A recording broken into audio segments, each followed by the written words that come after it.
Everyone, so let's start the webinar. I wish to welcome you again, each of you that just joined perhaps the room for this webinar about mental health and psychosocial support and inclusion of persons with disabilities in humanitarian action. My name is Márcio Galiato. I am a clinical psychologist based in Brazil, a member of MHPSS.net team, and we are extremely happy today to present and introduce this webinar for the global field of professionals. This particular webinar is a bit different from the previous webinars that we had at MHPSS.net. Basically, this webinar is in partnership. It's part of a bigger project, which Anne will explain shortly, just after this brief introduction. And this webinar is provided together with the Mental Health and Psychosocial Support Reference Group.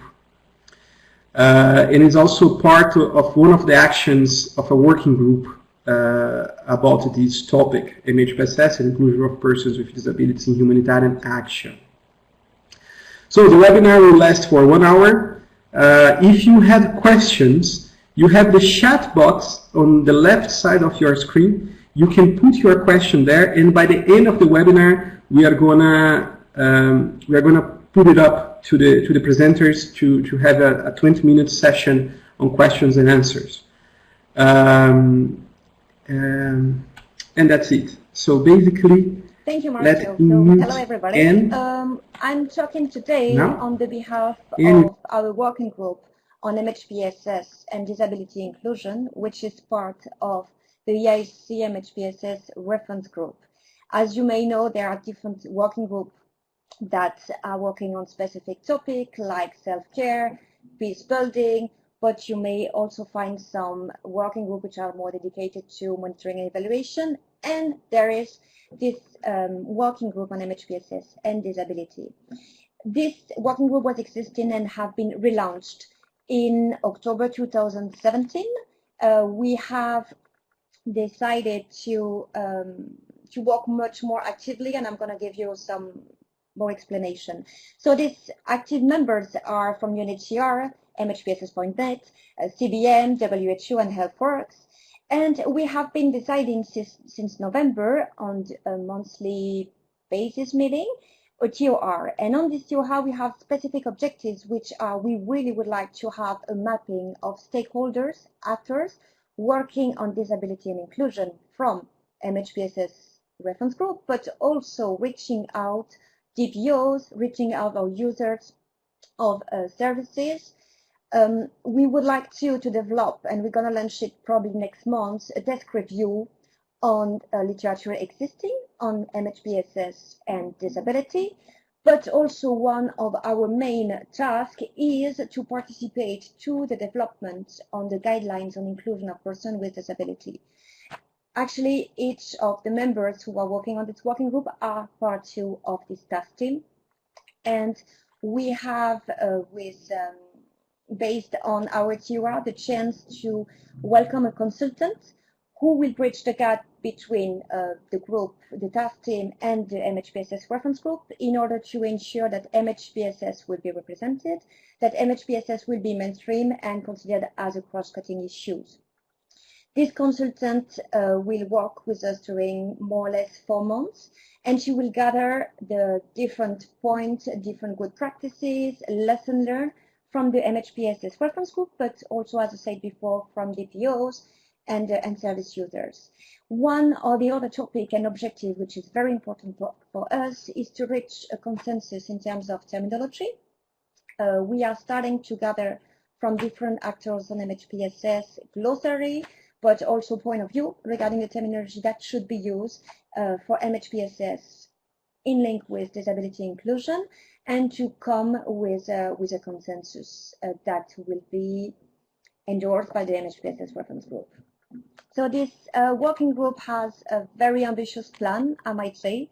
We really would like not only to create that gap, to bridge that gap in terms of terminology, but also to share our experiences in emergency settings.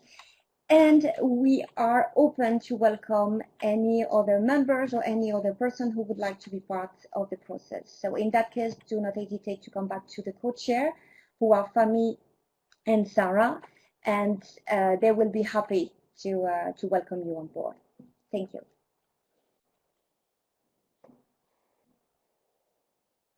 Marcio, it's your turn. I'm finished. Yeah. Thank you very much. You're welcome.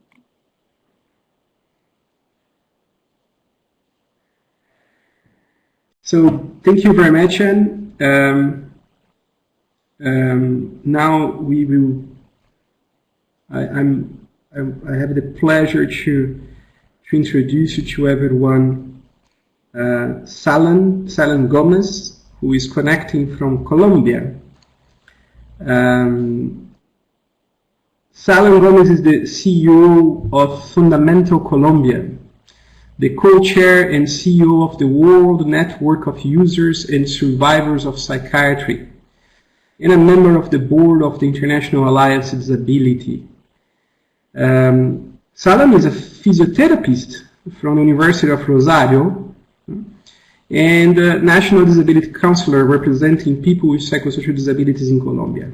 So this is just a short introduction of Salam and all his experience. Salam, I will mute you and I will put up your presentation. You are unmuted. Can you turn on your webcam?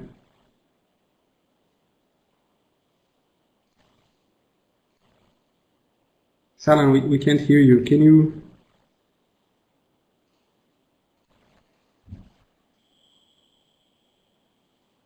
Salam, can you hear me? We cannot hear you. Yeah, I can hear you. Yes, now I'm here. Good. Nice to see you. And, thank you very much. We are very pleased and honored to have your participation at this webinar. So the room is all yours. Okay. Thank you very much, Marcio. Hello, everyone. It really is a big pleasure and honor to participate in this webinar. It's my first time in this process. And thank you for the introduction, Marcio.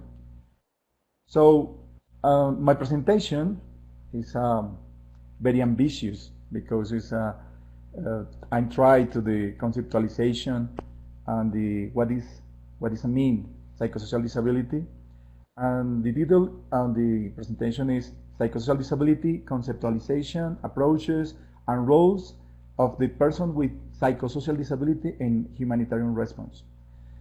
So, my idea is can give some key ideas related with psychosocial disability, taking into account the evolution of disability approach and relation with mental health, and what is been this route with the crazy man from situation or person and citizen right now. The next. Can you help me with the next slide, please? Oh, yeah, thank you. So,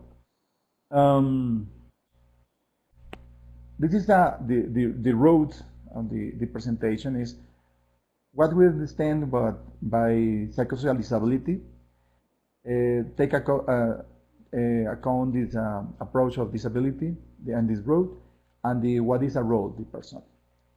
Okay. It's important to know that this is the last word. I will make emphasis on the social rights approach and the UN Convention of Rights of the Person with Disabilities. So when it's really complicated when you're speaking about the psychosocial disability, it's not easy. There is no clear understanding what does it mean, how the people with psychosocial disability are identified, where that is a concept comes from, and even for many persons, not existing psychosocial disability.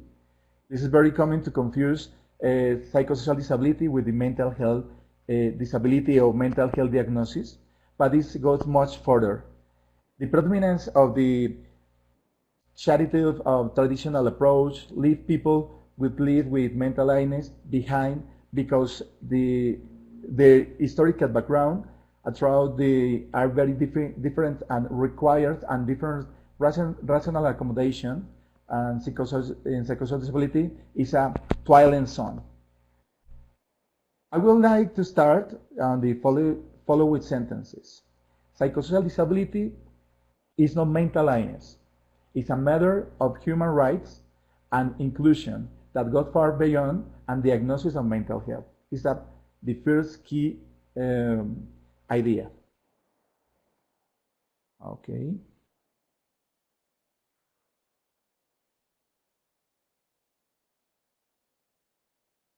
Let me see 1 second. Okay. Next.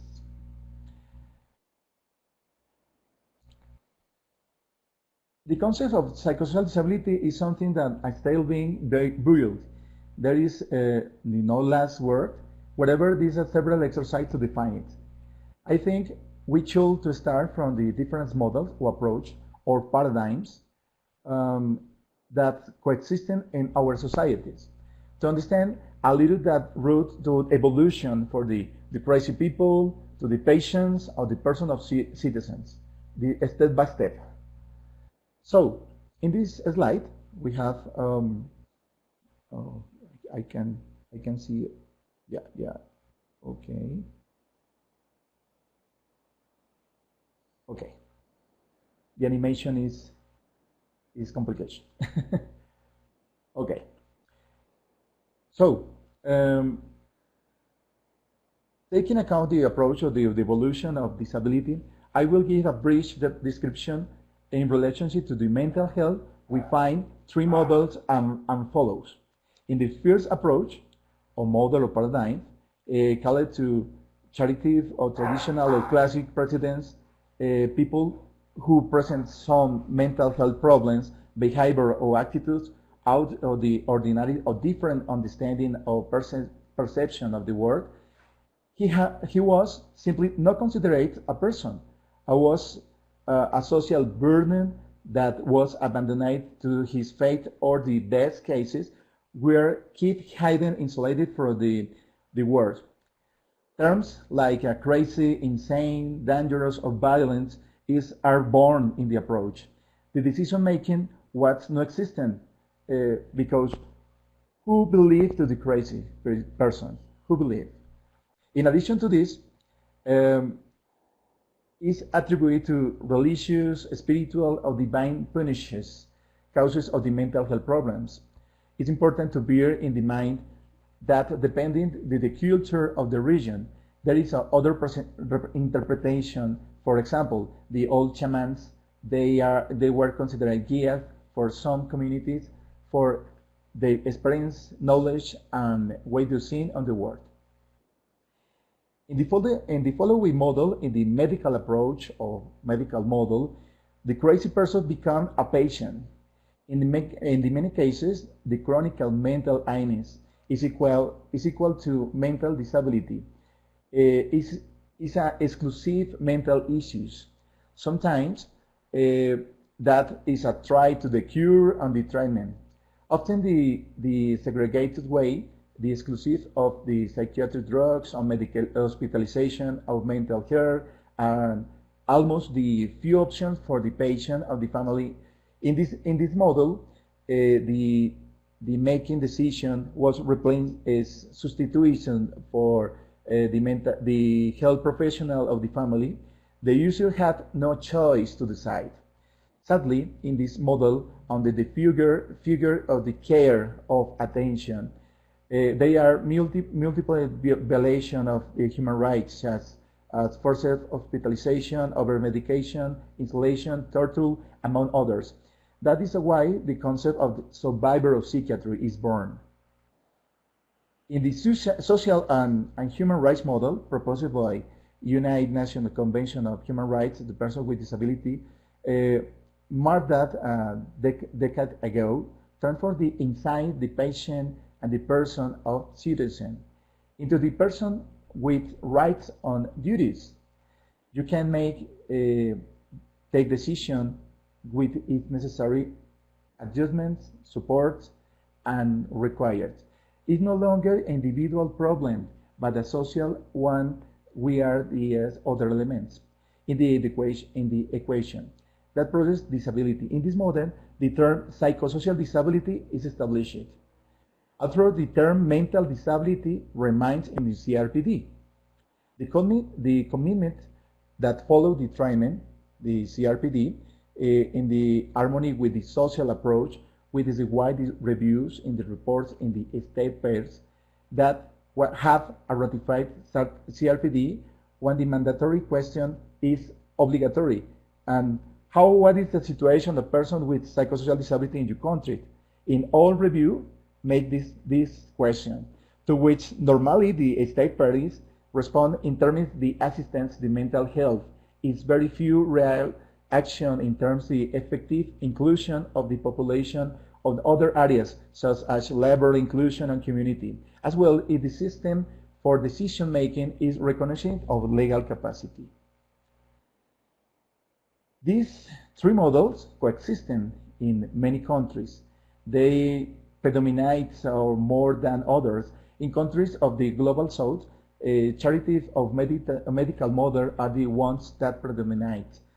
With little more the 10 years of entry to the CRPD, continue to transition to implementation of the new way of the understanding disability that return the humanity to people, the pathologization of disability on linked society with other equation.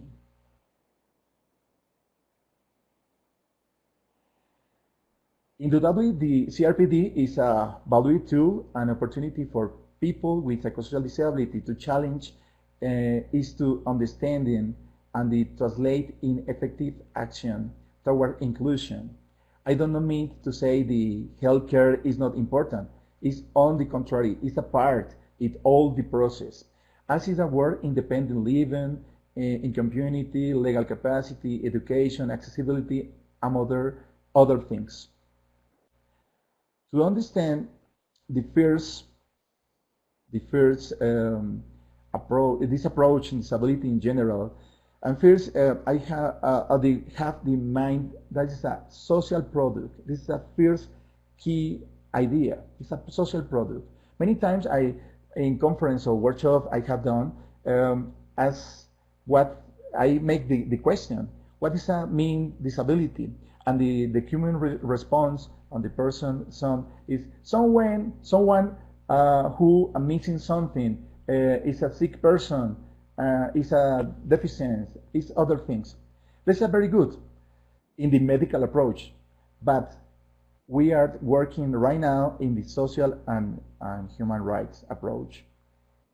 So these topics and comments of the person in this workshop is very good when you talk about this medical approach in the prosthetics, in wheelchairs, and pills or medication, for examples.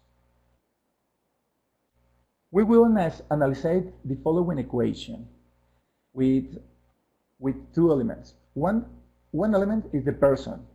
The person, the particular characteristics, they can be physical, sensitive, visual, intellectual, psychosocial, whatever. This is a FL.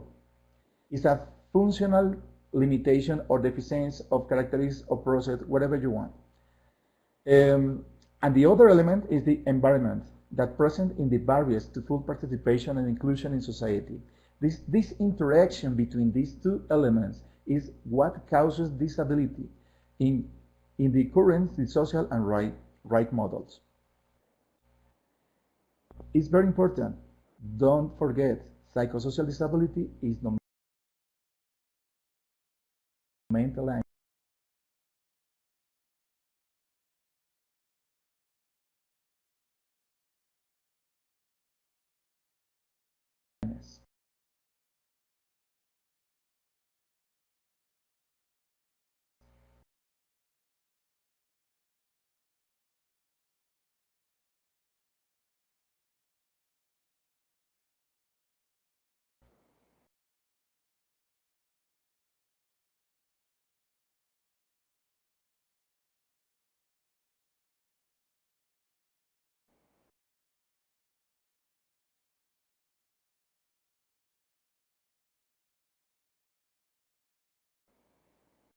How?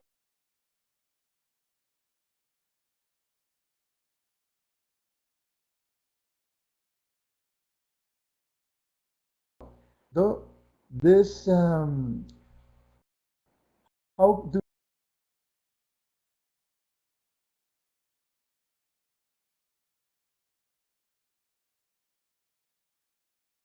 this translate into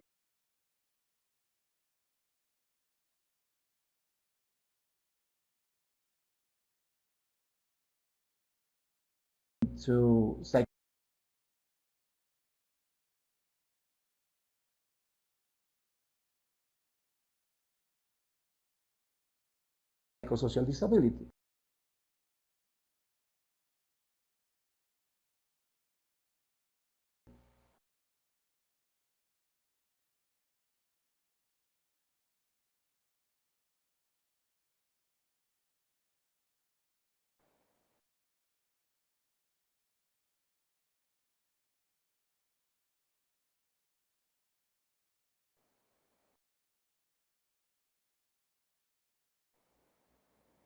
First, we have in the mind is a social product.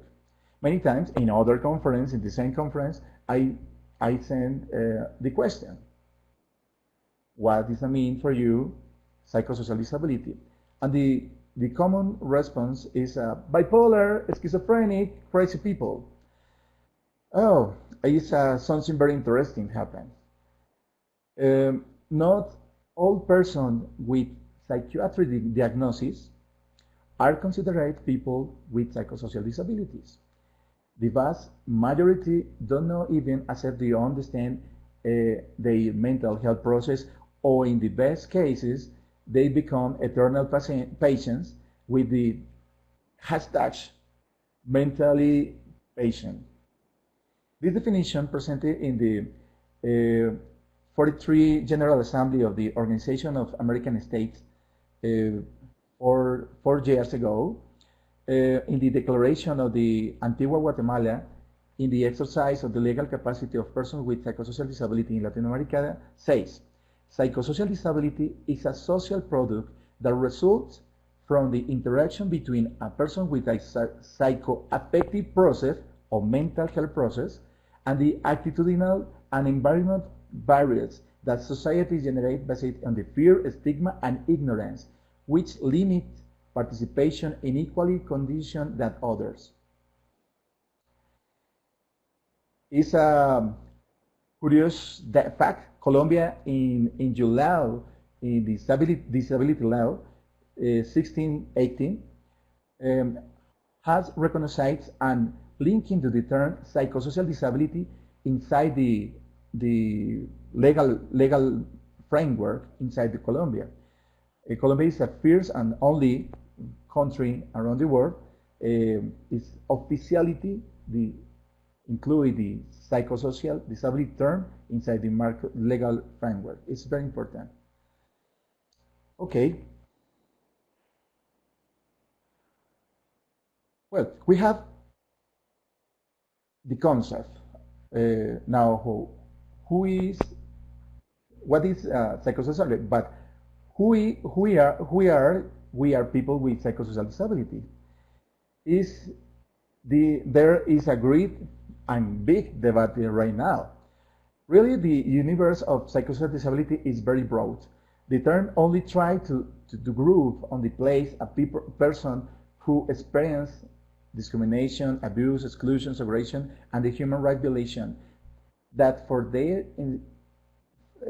to experience a relation to mental health, either because the hear voices, perceive things that others do not, have experienced insanity or madness, are users of mental health service, whether or not they have a diagnosis. Regarding this, I consider myself user and survivor and person with psychosocial disability. Users, because I have access to the mental health service at least once times on the years.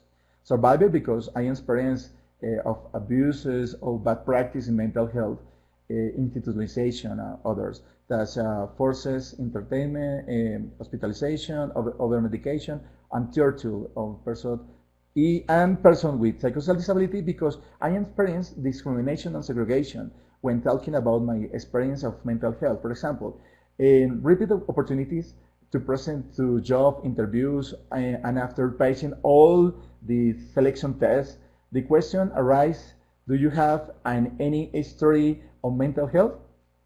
To which I'm responding, of course, I have many times in the psychiatric clinic sometimes. The person normally open your eyes and tell me, okay, thank you for participation in this process. I will call you. Right now, I continue waiting to this call.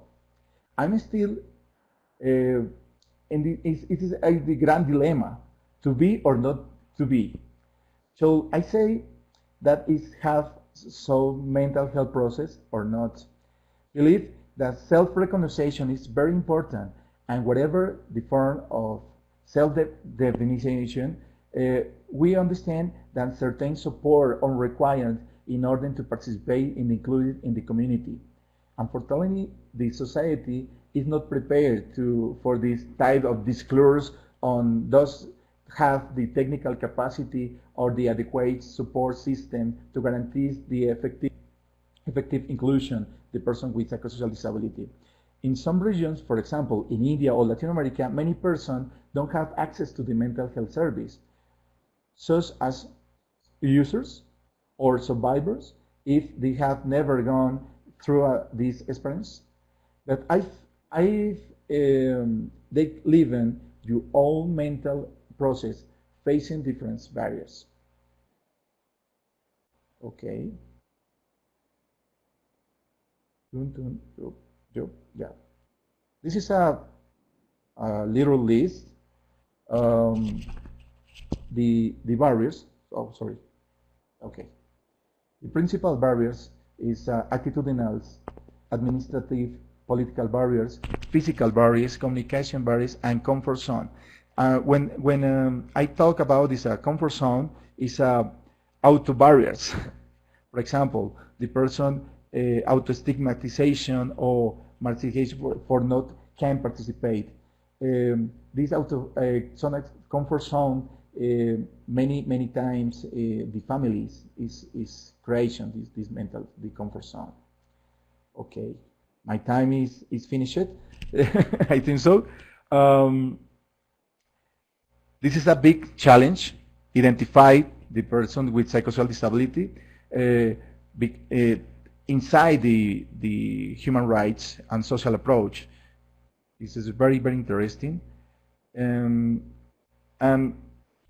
when we can identify the person, the next challenge is the construction of generation of rational accommodation for the system support and guarantees the effective inclusion of the person with psychosocial disability. In the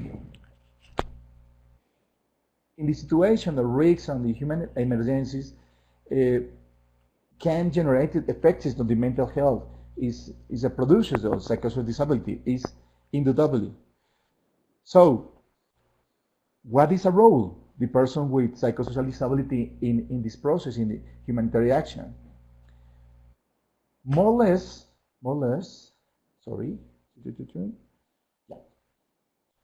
Beyond the received assistance, the people with psychosocial disability can support the humanitarian action and in response in very specific ways. For example, help identify other persons with psychosocial disabilities, identify barriers to access to the goods and services, provide peer support and facilitate the resilience process, support to the families, and strengthen the community support system.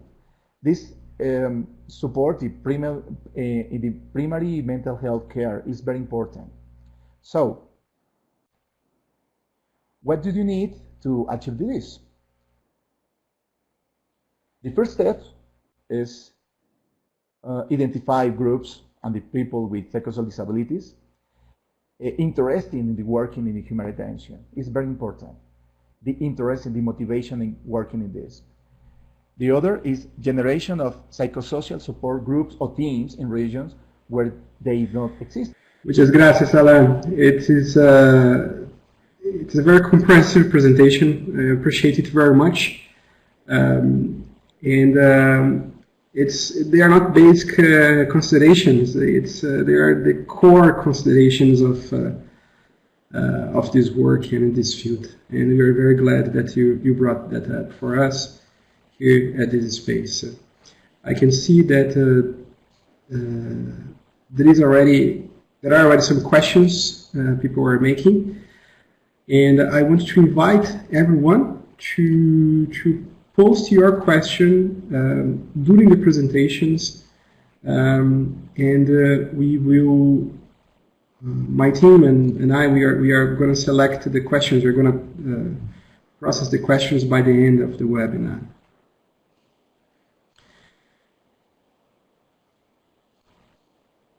So now, I'm putting up here Julian's presentation. Julian, I have unmuted you, and I have here now the big pleasure to introduce Dr. Julian Eaton. He's a very well-known person in the field as well. Julian Eaton, he's a British psychiatrist, a senior mental health advisor for CBM International, and co-director of the Center for Global Mental Health at London School of Hygiene and Tropical Medicine. In the recent years, he has been based in Africa and worked on health system strengthening, human rights and processes of policy and legislation development to scale up access to mental health care. And that's for sure just a very small brief introduction about Julian Eaton. So Julian, we are extremely happy as well to have you here presenting at this webinar, and the room is all yours. Thank you, Marcio, and thank you, Salam, for that excellent introduction. I hope everyone can hear me. Good morning, good afternoon, and good evening, wherever you are in the world.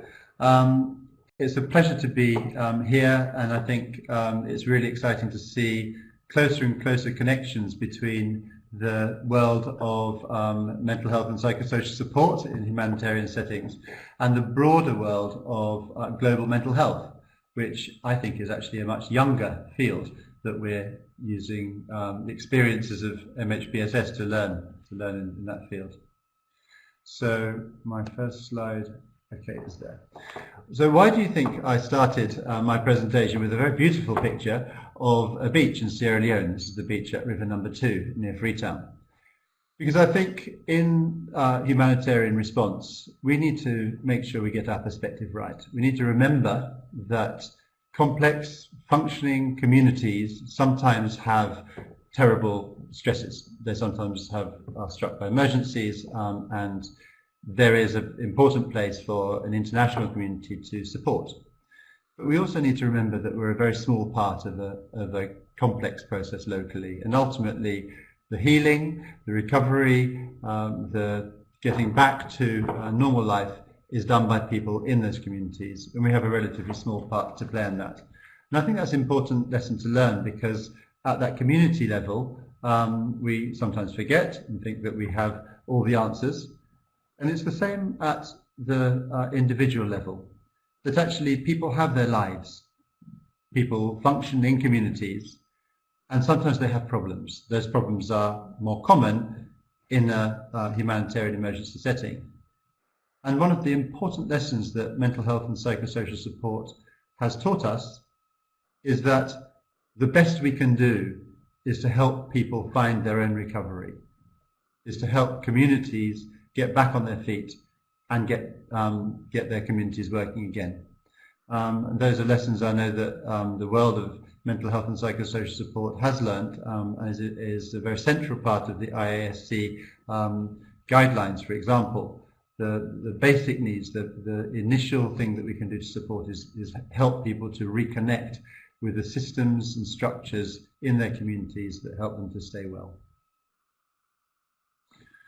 So, next slide. So I'm not going to spend a lot of time talking about this, the more conceptual ideas that Salam has already covered so well. But just to say, as he mentioned, that there are many different ways of thinking about mental health and about psychosocial disability. Historically, I think we have tended to be very patronizing. The medical model, as we heard, tends to not recognize the agency and the central role of people themselves to make decisions about their own lives. And that really must change. There is a role for good health services, and they actually need to get better. They haven't been that good historically.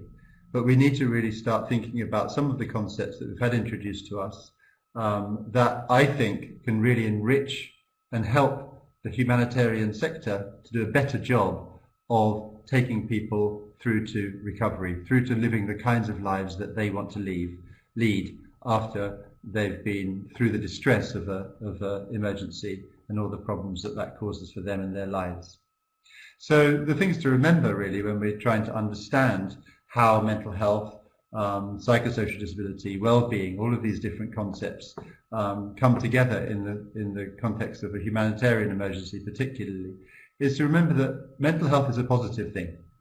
Like the WHO definition of health in general, it's a positive thing. Some people sometimes have illness, and that is something that there is a role for medicine and for social support to help people at those times. But generally, we're talking about a positive thing that we should be celebrating and helping people to recover if they're going through a difficult period. Most importantly, particularly in terms of people being defined as having a psychosocial disability, as Salam said, it's up to people to define themselves, what they label themselves as. And I know that there's been a very hot debate within the humanitarian emergency sector about the risk of labeling people as having a psychosocial disability when actually they are going through a very normal response to a very distressing situation. That's exactly the situation, the conversation that we had at the beginning 10, 15, 20 years ago in MHPSS, where people were being medicalized. People were being labeled as having a mental illness when actually they're going through a normal response to a distressing situation. So we need to make sure we don't make that mistake again and really think about psychosocial disability in a very sensitive way. And the important part of that is recognizing that people themselves are the ones to label themselves, to define themselves. So some of the concepts that we can think about are a recovery approach, so making sure again that people are at the center of thinking about what they need in their lives, what would they consider good mental well-being for themselves, and the idea that communities and individuals have resilience, that actually it is within people to find solutions to their problems. They sometimes need support, but we need to recognize that they're at the center of these processes. So mental illness does exist. We know that roughly there's a doubling of many of the common mental health problems that people would have in any community post-emergency settings, but post-emergencies, and that actually that does have a negative impact on people's well-being, but that actually that is often made worse by the barriers they then face that make their experience of exclusion much more painful than it could be if there was more opportunity to participate in the community. I'm not going to talk about the social model of disability because we've heard that already, but this is the kind of way that we need to start thinking now. So what do we need to think about specifically in terms of mental health and the social model of disability? There are some ways that I think mental health and psychosocial disability are related in slightly different ways than the way that the social model was initially developed, which is generally around physical disability or sensory impairments. That, for example, people who have a mental health problem, it isn't so permanent and stable as many other types of disabilities and the impairments in other types of disabilities might be. Many people who say they have a psychosocial disability wouldn't particularly say that they have an impairment. And that's another difference with the way that the social model has been historically constructed. People may well have a problem that is very treatable, that can be treated either medication or psychological interventions, where they actually recover and they don't have that impairment anymore. That's true of many types of problems, or that the problem goes away for a very long period of time and then comes back occasionally. This complicates the traditional way that we think about disability. But I still think that this does make the conversation slightly more complicated. It is definitely a very enriching way to think about mental health, the way that we can support people with mental health problems in humanitarian settings. So within humanitarian contexts, what do we need to think about in terms of our language of mental health, psychosocial support, psychosocial disability, distress, all of those things? I think first of all, we need to look at the basics that we know about. We know that many people are affected following a horrible experience with temporary distress. Most of them will recover, will get better without professional medical treatment. That there are those people typically wouldn't define themselves as having a psychosocial disability, and that's really important to recognise. Within humanitarian context, it's long been recognised that there are people who do have severe mental illnesses, who have psychosocial disabilities, who are typically more vulnerable than other people. So the leave no one behind that Salam mentioned is an important consideration. And the examples that people have experienced, have heard about, or been involved with is, for example, people who are in mental institutions.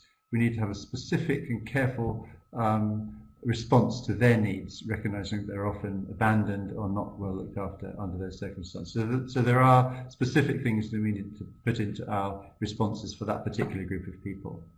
And we know that there are increased rates of mental health problems, as well as the distress I've talked about already, following emergencies that we need to respond to. So we need to have the capacity to respond with the support that those people might need also. So the Interagency Standing Committee guidelines on mental health and psychosocial support in emergency settings are a well-established, well-respected way of conceptualizing how we should be responding to these types of problems in emergencies. And actually, I think they're fantastic in that in our conversation today around psychosocial disability, they already tick many of the boxes of recognizing the community's capacity to respond, that we don't want to medicalize problems, that they have a person-centered approach. They recognize the very social nature of the responses that we need to be thinking about, rather than only thinking about medication and drugs, although there is a space for that. So the MHPSS guidelines already take a very social model in terms of their response for these issues in humanitarian contexts. There's been some really exciting work done over the last couple of years, which is really starting to flower now, and we heard a little bit about that from Anne earlier, in thinking about, in humanitarian settings, how can we best respond to the needs of people with a wide range of disabilities. We're focusing particularly on psychosocial disabilities today, but for example, the humanitarian inclusion standards that have just been published talk about a variety of different elements of humanitarian response. You can see those represented on the right-hand side there, and how inclusion can be supported in each of those different areas. So some of the examples I've taken particularly from health that relate to our work maybe are that we need to ensure that people with psychosocial disabilities are identified and have their needs assessed. And as I said, it's a group that can be specifically neglected, so we need to make sure we do it. They can be hard to find, often in homes. They don't tend to come themselves to seek care, and so we need to be very careful to make sure that they're measured and their needs are assessed properly. We need to then reduce barriers to accessing services, that we need to think about from the perspective of those people whether the services will work for them. Are there practical things that stop people getting to the services that everyone else is able to enjoy? And we need to often be quite imaginative in thinking about those barriers, of course, asking people what the barriers are, and importantly, putting people with psychosocial disabilities at the centre of the way that services are designed so that they do meet their needs from the very beginning. It's really important that we recognise that we're not just talking about health services or medical services, that there are many sectors, shelter, water and sanitation, hygiene, all of these other areas that have to be considered to meet the variety of needs that people with psychosocial disabilities might have. And that sometimes means working across clusters. For example, when we were working in Sierra Leone, we had a mental health and psychosocial support group that was actually across the health and the protection clusters, and that works very well. We don't all want to spend all of our time in meetings though, so it's very important that we have some efficiencies as well, but we don't just want to be pigeonholed and siloed within the health cluster to make sure we do this work well. And finally, the kind of big headline I wanted to share with you of how we can practically include thinking about psychosocial disabilities in this area is to think about participation. Salam mentioned it, it's completely essential that if we're going to have services that reflect the needs of people, where people's ideas are reflected in the way that things work, we need to make sure that we are able to communicate with them. They're invited to be a part of the whole process throughout the planning stages, the way that we evaluate whether or not services are working very well, and to be self-critical if we actually have failed to do a good job of responding to the needs of people with psychosocial disabilities and change and do better. And participation is really the central part of that. So within CBM, we've really focused from the very beginning of our work in emergencies on inclusion, specifically focusing on working to make the humanitarian response more inclusive of people with disabilities of all sorts. And most recently, that experience and knowledge has been put together in a handy tool called the Humanitarian Hands-on Tool, which aims to provide very practical support for people working in the field who don't need to be told to go and read long books. They need practical guides on exactly how to make sure disability is a part of the way they think when they're working in, whether it's food security, logistics, nutrition, all these different areas. We are working at the moment to make sure that this tool includes good practical advice for psychosocial disabilities as well. So it's one of the areas that's properly considered. That's currently being worked on, and it's live, so please go to this link here, download it, you can use it, and you will see that gradually it will be more and more populated with the psychosocial disability components. So that's everything for me. Thank you for listening, and I look forward to discussing with you and having some questions.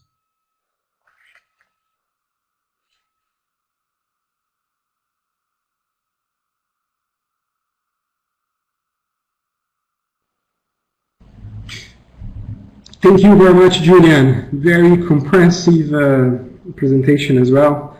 And now we are going to open the room for all the participants of the webinar for questions and answers. Perhaps 10-15 minutes. We are a bit late with the webinar. We do have already a few questions here, and this actually is not a simple question. We had a couple of questions related to terms and vocabulary in general, no? Basically, terms and vocabulary, they are not neutral. No? The way that we call something sets an understanding, no? Define not only an approach, but also even the intervention itself. And we have faced it in the global field when we try to be global to local, trying to use some terms and definitions that they vary, no? They change from between and within different organizations, disciplines, countries. Mental illness in many contexts is not the same understanding as mental disorder. Psychosocial is we have all that complexity in terms of defining psychosocial, and now I think there are some questions as well related to psychosocial disability, this term. So there is one question here that I think it's practically one full webinar, to be honest, about these questions. And Salam, I think I will start with you. If you can put up your webcam as well, I'm going to unmute you. The question is, I understand that psychosocial disability is an internationally recognized term, and now I understand better the reason for this terminology. However, I'm concerned that this terminology is an additional layer of stigmatization on top of mental health. Even though we, as practitioners and experts, understand that disability is a social construct. Do you have experience on how to incorporate this concept into humanitarian projects, beyond just the identification of people with mental illness issues, psychosocial issues, and inclusion in activities? And then the big question, how to systematically measure these across contexts, NGOs, projects, activities, to make sure it's consistently measured. Salam, I think this is actually one of the main questions we have, so you have some time to respond to the two of you. Okay. Salam, you can start. Okay. Thank you, Marcio. I am answering in the chat, but it's no problem. I think it's not other label of discrimination when you say psychosocial disability. I think we need remake or thinking on the capacity and the human rights and the possibility to inclusion for the person with psychosocial disability. It's not only thinking about this mental health issues or problem in mental health. Is when do you say psychosocial disability? Do you must to think about this? What do you can do, and what do you need for achieve good participation in the community or society? So it's a positive discrimination for way to say other things. And the relationship about these projects, I think so. Yes, existing initiative right now, for example, here in Colombia, we have interesting work about this inclusion, laboral inclusion for a person with psychosocial disability, with a center of employment around the country. So this is a process of training for the person with attending the person in this process. So how identify the person with psychosocial disability? Many cases is necessary in the system on the diagnosis for many persons. For other persons, don't go to the medical, psychiatric or whatever. So it's certain characteristics. For example, can communication good with the person, a relationship between other person, and the management with the order of the times of the work, whatever. Many issues about the functionality and the capacity for the relationship with others. Other projects, for example, the monitoring of human rights of the person with psychosocial disability in Colombia, too, made with University of Georgia of Canada. It's very interesting initiative. And right now we working about this process of the inclusion, education inclusion for the person with psychosocial disability, identifying the classroom the person with problem, mental health problem, or problem with a relationship between others, and we make the creation to the system to support inside around the education, the classroom. It's other examples. About this question about this Washington group. With the Washington group, is, for example, one question is, do you have anxiety? Do you have depression? This term is very, very big, anxiety or depression. Julian can explain more about this. It's very, very big. So it's ethereal concept. And so we need remake and rethink how this better question for this can identify the person and your barriers. What is a possibility to identify not only diagnosis, I can talk with the person, I have the fear, I have other characteristics for identify the person with psychosocial disability.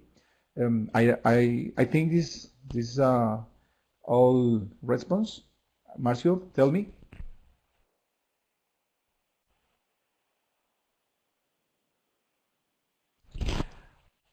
Julian. Salam, thank you very much. Compliment me, please, Julian, for something. Thanks, Julian. Yes, please go ahead. Okay, I haven't got much more to add, only to really reinforce the idea that I think MHPSS in general has already got a more social model of engaging on this issue than most of global mental health, and certainly psychiatry. So that's to be commended, and I think we can do better. The question ended, I won't repeat a lot of what Salam said, the question ended really asking about what do we measure? You know, how can you measure? And that is complex if you're talking about a concept where we've both said people define it themselves, and that's not very easy to measure compared to diagnosis, for example, where you have a kind of very systematic way of doing that. The Washington Group questions have been recognized as the kind of standard for rapid screening of a variety of different disabilities. To be honest with you, I don't think we've got it right yet with psychosocial disability. We've gone for 2 diagnoses, which is disability, and they're not in the short set anyway. So the short set of questions that people tend to use don't do psychosocial disability at all.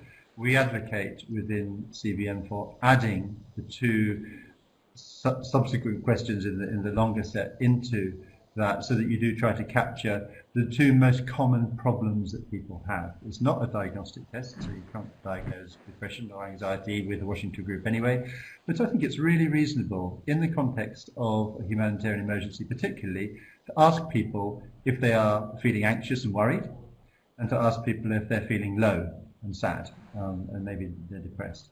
So I think that's a fairly reasonable way if you want to measure something that's more as part of a package of questions around disability, because we would say overall in the inclusion work that we're doing now, it's good to ask about disability because that's a good start to knowing what the levels of need are.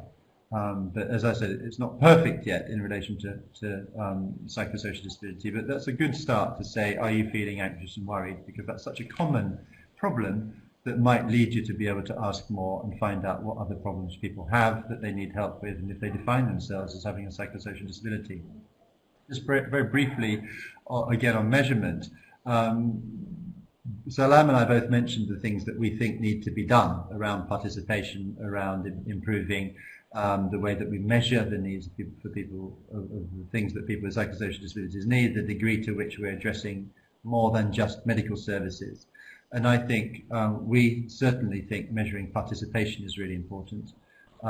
Saying as a standard, as an organization, we recognize the importance of having participation. Therefore, was there a person who self-identifies as having a psychosocial disability in the planning committee?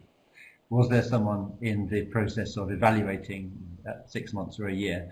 Was there, you can measure participation, and that's important to do because it's a good discipline to make sure that you don't forget this important component of your work. So it's possible to have these process type indicators to see whether you're doing a good job of following the humanitarian inclusion standards. And I would really recommend people read those standards and start thinking about how they can assess whether or not their organization is following those recommendations. Marcio? Thank you so much, Julian.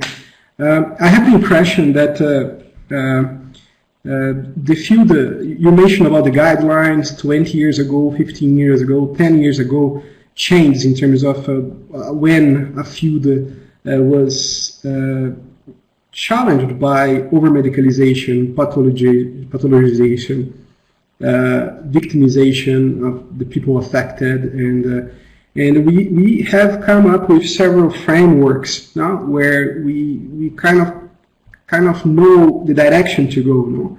And often in the webinars, we tend to speak about those frameworks again, which are, they are achievement and the lessons learned. And also during the questions and the evaluations at the end, people, they tend to ask practical ways, because I think that all those frameworks and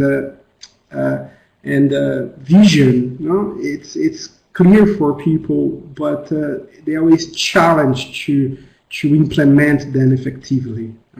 We still find in the field when I'm deployed to emergency situations, I do still see pathologization, pathology as an approach for mental health. We still see over-medicalization for many humanitarian settings. So all that aspect that we mentioned, the guidelines and different frameworks, is still pretty much valid, and we still keep saying the obvious in the field sometimes. No? And even there is a question now here from Nepal, where a person is asking, well, people in the very concrete reality that they are still forgotten. Persons with disabilities, they are not the center, they are not participating as they should, or as we would like to see. No? So the question here, and someone also asked here, examples in Sierra Leone, Julian, that you can give some insights that can inspire people around the world about their work, and also for you, Salam, if you can also give us some concrete examples or key lessons learned that you think could be helpful. Thank you. One of the concepts that I'm sure the majority of people listening to this seminar are very familiar with is the idea of building back better. And the situation in Sierra Leone, as in many low-income countries, was that mental health services were very poor, restricted almost entirely to one national psychiatric hospital, where people are chained, with very little medication available, and very little decentralization of health services. And that was within health. Outside of health, there was even less. There was a sense that all of mental health and its associated disabilities was a medical problem and restricted to that kind of psychiatric model. When the Ebola crisis came along, the good lessons that MHPSS has learnt and is applying, mainly actually by people taking the IASC Reference Group guidelines very seriously and trying to apply them, was that we need to think much more broadly than that. We need to think cross-sectorally. And that's why this mental health group, mental health and psychosocial support group, deliberately cut across these two clusters of health and protection. And actually, the really great thing about that was that the collaboration was strong, included people from government, from the Ministry of Welfare, I think it was Children and Women's Affairs, as well as the Ministry of Health and Sanitation, who'd rarely spoken to each other and collaborated on work in this way. They tended to work in silos. And actually that collaboration that was developed during the emergency situation has carried on to a certain extent subsequently. There isn't the same motivation to meet so often and things, but the relationships that were built then, a recognition that mental health went well beyond provision of psychiatric services, even better ones than there were before, was a really important process, I think, of learning in Sierra Leone about that kind of cross-sectoral collaboration that's important for meeting the needs of people with psychosocial disabilities. Salam, do you have anything to add in terms of good examples?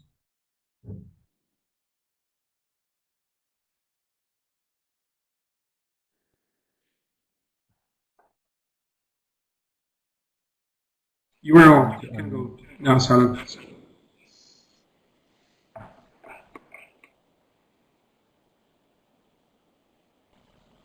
Salam, can you hear us? Yes. Yes. I don't have an example right now. Okay. Mm-hmm. All right.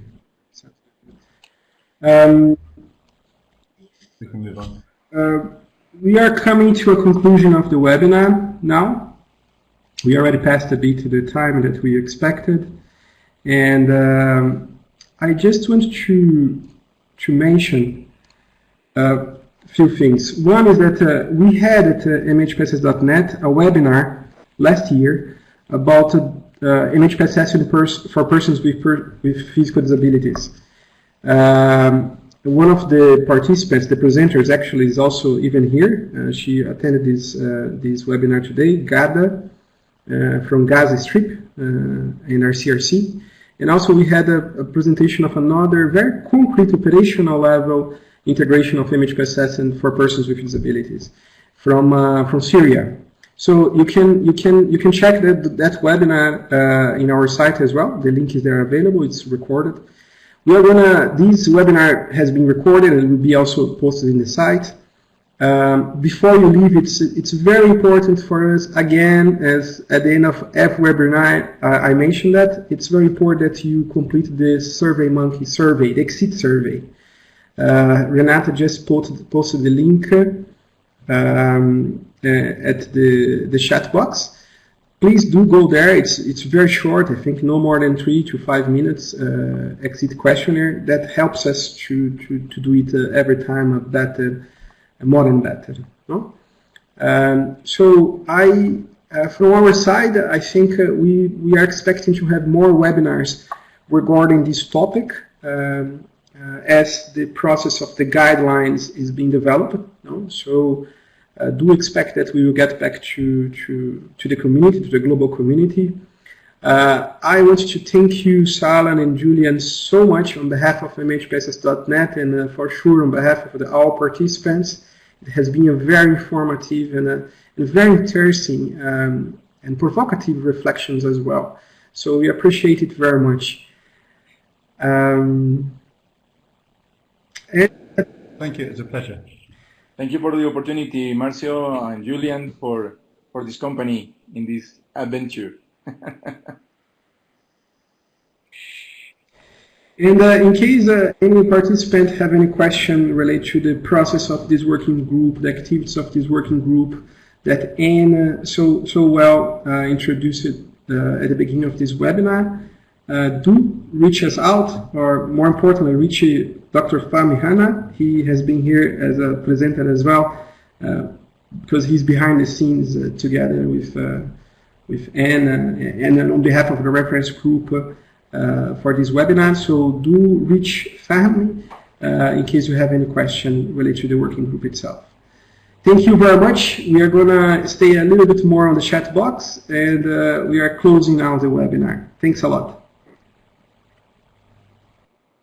Bye-bye, thank you.